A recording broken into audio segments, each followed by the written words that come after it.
નમસ્કાર મિત્રો, આજે આપણે ગુજરાતી વિષય છે જેમાં પાઠ 14 છે સારા અક્ષર, કે જેમના લેખક પિંકીબેન પંડ્યા છે, જેમનો જન્મ 28/5/1969ના રોજ અમદાવાદમાં થયો હતો. તેઓ અમદાવાદની કોલેજના અધ્યાપિકા છે.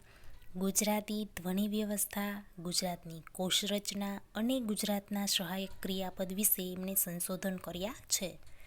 જે ગુજરાત સાહિત્ય છે કે ગુજરાતી સાહિત્યનું પરિષદ તથા ગુજરાતી સાહિત્યની અકાદમીમાં તરફથી એમને પુરસ્કાર પણ મળ્યો છે. અભ્યાસની સાથે સાથે વ્યવહારુ જીવનમાં અક્ષર છે સારા એમનું કેટલું મહત્ત્વ છે એ આ પાઠ છે ને એની અંદર એમનો સંવાદ બતાવવામાં આવ્યો છે. ચારજોને બદલે મારજો વંચાય તો કેટલી ગરબડ થઈ જાય, એમ અર્થનો અનર્થ થઈ જાય એવું ધ્યાન ખેંચવામાં આવે છે. એટલે આ પાઠ છે એમાં આપણે ચર્ચા એટલે કે સંવાદ દ્વારા સારા અક્ષર છે ને એમનું મહત્ત્વ છે સમજવાનું છે. તો સૌપ્રથમ આપણે એ શબ્દ સમજૂતી જોઈ લઈએ કે લેસન એટલે ગૃહ કાર્ય, ચલને એટલે ચાલને, છેકછાક એટલે જ્યાં ત્યાં લીટી અથવા લખાણ બરાબર ન હોય તો આપણે એના ઉપર લીટો મારી એમ ચેકો મૂકી છેકછાક. બટકણી એટલે તૂટી જાય સહેલાઈથી તેવી.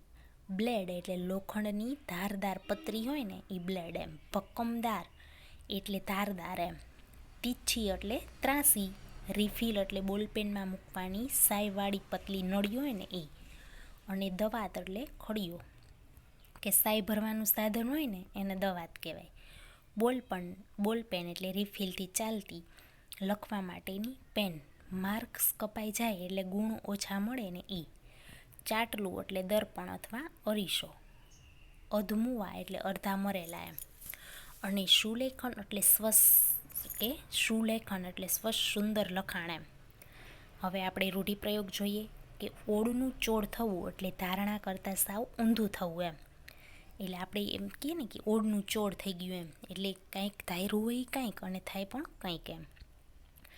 એકડિયા બગડિયાની જેમ એટલે શીખાવની જેમ એમ. અને વાતોના વડા કરવા એટલે નકામી લાંબી વાતો કરવી. તો હવે આપણે અહીં કે આ પાઠ છે એમાં સંવાદ છે સારા અક્ષરનું મહત્ત્વ એ જોઈએ. હાર્દિક છે એ કહે છે કે મેહુલ તું લેસન કરવા બેસી ગયો, ચાલને રમવા બધા તારી રાહ જુએ છે. કે હાર્દિક મેહુલ પાસે આવે છે અને એને બોલાવે છે કે તું હોમવર્ક કરવા બેસી ગયો એમ, હાલ રમવા બધાય રાહ જુએ છે એમ. તો મેહુલ એમ કહે છે કે આ લેસન પૂરું થઈ જાય એટલે શાંતિ એમ. એટલે હાર્દિક એમ કહે છે અરે વાહ તારી નોટના પાના કેવા મસ્તીના છે એમ, લીસા લીસા. કે હવે મને ખબર પડી કે સાહેબ કાયમ બધા તારી જ નોટ કેમ બતાવે એમ. કે હાર્દિક અને મેહુલ બે વાત કરે છે. તો હાર્દિક છે ને એ મેહુલને એમ કહે કે તારી બુકના પાના બહુ મસ્ત લીસા હે એમ. કે મને હવે ખબર પડી કે ક્લાસમાં સર છે એ બધાને તારી બુક જ કેમ બતાવે છે. એટલે મેહુલ કહે છે કે મારી નોટના લીસા પાના છે એટલે કંઈ સાહેબ નથી બતાવતા એમ. કે મેહુલ એવું કહે છે કે લીસા પાના હોય બુકના તો સર છે એ ક્લાસમાં બુક બતાવે એવું નથી, પણ અક્ષર સારા છે અને છેકછાક નથી ને એટલે બધાને બતાવે છે એમ. એટલે હાર્દિક કહે છે હા પણ લીસા અને સરસ પાના હોય તો જ અક્ષર સરસ આવે ને, લખવાની પણ મજા આવે એમ. એટલે મેહુલ એને એવું કહે છે લીસા પાના હોય એટલે અક્ષર સારા આવે એવું હોતું નથી એમ. એટલે સોનલ ત્યાં આવે છે અને સોનલ એમ કહે છે કે અરે હાર્દિક તને તો મેં મેહુલને બોલાવવા મોકલ્યો હતો અને તું જ બેસી ગયો અહીંયા એમ. બધા ભીલું એટલે રમતના સાથીદાર હોય ને એ એમ. કે ભીલું નક્કી થઈ ગયા છે, બધા તમારી વાટ જુએ છે એટલે રાહ જુએ છે એમ. મેહુલ જોને સોનું તું જ કહે આને, આ મારી વાત સમજતો નથી. એટલે સોનલ એમ કહે છે કે કેમ શું થયું. એટલે મેહુલ કહે છે એ મને કહે છે મારી નોટના પાના લીસા છે એટલે અક્ષર સારા આવે એવું તે કંઈ હોતું હશે એમ. એટલે સોનલ એમ કહે છે કે ના યાર એવું તો ના હોય, જોને મારા પપ્પા મોંઘી નોટ ક્યાં લાવે છે. એટલે હાર્દિક એમ કહે છે મારા પપ્પા તો હું કહું છું તોય નથી લાવતા. એટલે રાધા એમ કહે છે કે એવી બધી તો પપ્પાને ખબર પડે છે, જે આપણા માટે કંઈ કામનું હોય ને મોંઘું હોય તોય લાવે, પણ કામનું ના હોય તો ના લાવે, એમાં શું એમ. એટલે હાર્દિક કહે છે પણ એટલે તો મારા અક્ષર સારા નથી આવતા, કે હાર્દિક છે ને એના અક્ષર સારા નથી થતા, એટલે એમ કહે છે એટલે મારા અક્ષર સારા નથી થતા. એટલે સોનલ એમ કહે છે એવું કશું નહીં, મારા અક્ષર તો ગમે એના પર લખું ને તો એ સરસ જ આવે એમ. એટલે રાધા કહે છે એ તો તું અણીવાળી પેન્સિલથી લખે છે ને એના લીધે એમ. એટલે અશરફ એને એવું કહે છે એમાં જ તો તું આખો દી પેન્સિલને શું કર, છોલ કર એમ, કે આખો દી પેન્સિલની અણી જ કાઢ્યા રાખસ. એટલે હાર્દિક કહે છે 2 દિવસમાં એક પેન્સિલ પૂરી કરે છે એમ. એટલે સોનલ એમ કહે છે અણી તૂટી જાય તો મારે છોલવી જ પડે, બટકની પેન્સિલ હોય તો હું શું કરું એમ. એટલે રાધા કહે છે સંચાથી છોલે છે એટલે તૂટી જતી હશે એમ, બ્લેડથી છોલ તો તૂટે નહીં. એટલે ધવલ એમ કહે છે કે બ્લેડથી છોલવા જતાં પેન્સિલના બદલે આંગળી છોલાઈ જાય તો એમ. એટલે અશરફ એવું કહે છે કે મારી પાસે તો એવી બ્લેડ છે કે અણી ભક્કમદાર થાય એમ. ભક્કમદાર એટલે ધારદાર એમ થાય એમ, પણ વાગે નહીં. એટલે રાધા શું કહે છે, મારા પપ્પા કહેતા હતા કે તારા અક્ષર બહુ ગંદા છે. એટલે અશરફ કહે છે અબુ તો એમ જ કહે કે કલમથી લખી તો જ અક્ષર સારા આવે. અબુ એટલે પિતાજી એમ, કે કલમથી લખી તો જ અક્ષર સારા આવે એમ. મેહુલ આ કલમ વળી શું છે? એટલે મેહુલ એને કહે છે કે આ કલમ શું છે એમ. એટલે અશરફ કહે છે કે એ એક જાતની પેન જ છે, બરુ કે એવા કશાકની પેન્સિલ જેટલી લાકડીને આગળથી તીછી છોલીને એનાથી લખવાનું. શું કહે છે કે પેન્સિલ જેવી જ લાકડી એમ. આપણે એને શું કરવાનું તો કે આગળથી ત્રાંસી કાપીને એનાથી શું કરવાનું છે તો કે લખવાનું છે એમ. કલમ હોય ને એ કેવી રીતે બનાવવામાં આવે તો કે બરુની સળી હોય ને એને ત્રાંસી કાપી એટલે કલમ બનાવવામાં આવે છે એમ. એટલે રાધા કહે છે લાકડાથી તો કાંઈ ના લખાય. ધવલ એમ કહે છે શાહી કે રિફિલ કેવી રીતે ભરાય એમ. એટલે અશરફ કહે છે કલમમાં રિફિલ ના નખાય, એમાં શાહી પણ ભરવી નહીં ભરવાની એમ. ધવલ અને હાર્દિક કહે છે તો પછી શું કરવાનું એમ. એટલે અશરફ કહે છે કલમને દવાતમાં એટલે કે ખડિયામાં બોળવાની અને એનાથી લખવાનું એમ, કે દવાતની વાત કરે છે એમ. દવાત એટલે ખડિયો, શાહી ભરવાનું સાધન હોય ને એ એમ. એટલે હાર્દિક કહે છે તો વારે ઘણીએ ખડિયામાં બોરિયા જ કરવાનું. એટલે હાર્દિક એમ કહે છે આપણે લખતા હોય તો વારંવાર ખડિયામાં બોરવી જ પડે એમ. એટલે અશરફ કહે છે હાસ તો, પણ એનાથી લખી તો બહુ જ સરસ આવે. એટલે ધવલ કહે છે એના કરતાં તો આપણી બોલપેન સારી, કાંઈ છોલવાની ચિંતા નહીં, એમાં શાહી ભરવાની માથાકૂટ નહીં, હાથ ગંદા થાય નહીં, કે રિફિલ પૂરી થાય એટલે શું કરવાનું તો કે બદલી નાખવાની. એટલે સોનલ એમ કહે છે પણ એનાથી અક્ષર ગંદા આવે છે. એટલે મેહુલ કહે છે મારા અક્ષર તો બોલપેનથી લખું તો પણ સરસ જ આવે છે.